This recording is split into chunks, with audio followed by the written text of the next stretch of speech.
கோயிலுக்கு போனா தரிசனம் முடிஞ்சதும் ஏன் சில நிமிடங்கள் அமைதியா அமர்றோன்னு தெரியுமா? பக்தர்கள் முதலில் இறைவனை தரிசித்து தங்களோட வேண்டுதல்களை மனம் மாற சொல்லுவாங்க. அதுக்கப்புறம் பூசாரி கொடுக்கும் பிரசாதத்தை வாங்கிட்டு கோயில் பிராகாரத்தை ஒரு முறை அல்லது 3 முறை சுத்தி வருவாங்க.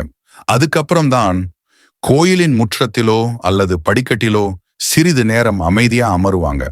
அந்த நேரத்துல மெய் மறந்து மனசுக்குள்ள ஒரு ஆழமான அமைதி உருவாகும். இதுக்கு ஒரு புராண சம்பவமும் இருக்கு. பாண்டவர்கள் வனவாச காலத்துல பல கோயில்களுக்கு சென்ற போது கிருஷ்ணர் சொன்னாராம், வேண்டுதலை சொன்னதும் அங்கிருந்து உடனே போகாதீங்க, சிறிது நேரம் இறைவன் பாதத்தில் அமைதியா அமருங்கன்னு. ஏனென்றால் கோயில் படி இறைவனின் பாதத்திற்கு ஒப்பானது.